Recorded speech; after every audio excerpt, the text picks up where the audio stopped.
Bismillahirrahmanirrahim.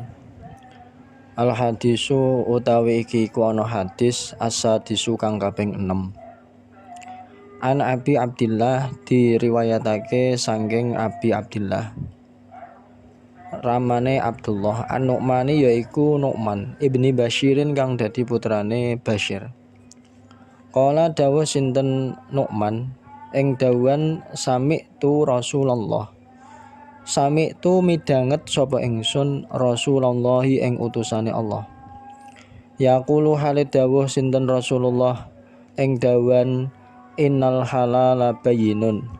Innal halala setuhune barang halal bayyinun iku pertelo.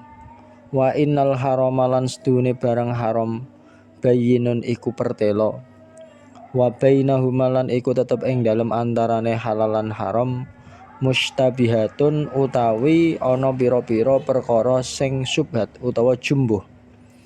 Layak lamu kang ora weruh guna ing syubhat kasirun sapa wong akeh minan nasi saking manusa. Faman mongko utawi sapane wong ittaqo kang ngreksa sapa man asyubuhati ing pira-pira barang syubhat faqadis tabroa mongko temen-temen ambersihake sapa man lidinihi maring agamane man wa irdihi lan keprawirane man.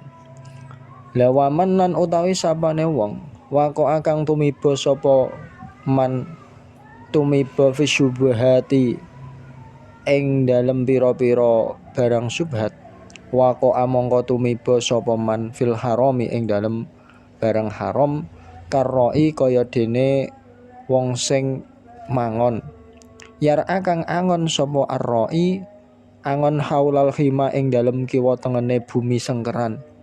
Yushiku parek-parek sapa arroi meh-meh sapa arroi ayyar ta'a ing arep yen to tumiba sapa arroi fihi ing dalem al khima. Ala eling-eling wa inna likulli malikin lan sak temene iku tetep kedue saben-saben raja khiman apa duwe bumi sengkeran. Ala eling-eling wa inna khimallahi lan setuhune sengkerane Allah taala maharimuhu iku pira-pira larangane Allah. Ala eling-eling wa inna fil jasadi lan sak temene iku tetep ing dalem raga mudghatan apa daging sepringkil ida soluhat ing dalem nalikane bagus apa mudghah soluha mongko bagus al jasadu apa jasate kulluhu ya sakabehane jasad. Lawa ida fasadat lan ing dalem nalikane rusak apa mudghah fasada mongko rusak al jasadu apa ragane kulluhu ya sakabehane al jasad. Ala eling-eling wahia utawi mudghah al qalbu iku ati. Qauluhu innal halala bayyinun. Lelakon utawa barang iku wernane ana telu. Sing siji terang lan nyata, mungguh halale. Sing kaping pindho terang mungguh harame. Sing nomor telu subhat tegese isih jumbuh. Isih samar mungguh halale utawa harame.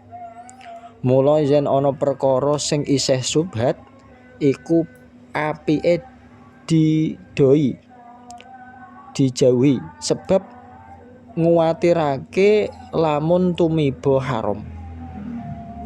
Lajeng qauluhu wa inna fil jasadi. Dawuh niki membahas tentang manusa iku prayoga sanget njaga marang atine sebab raga sakujure iso wilujeng iso slamet iku saking ati punjere wonten ati semono uga iso dadi celaka ya merga celakane ati. Wonten setunggalipun faedah tentang hadis niki.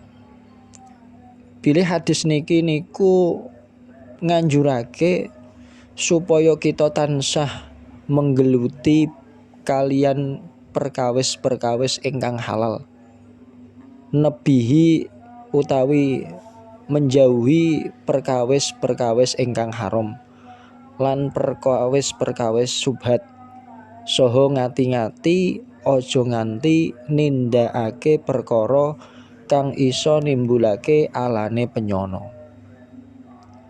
Wallahu a'lam bishawab.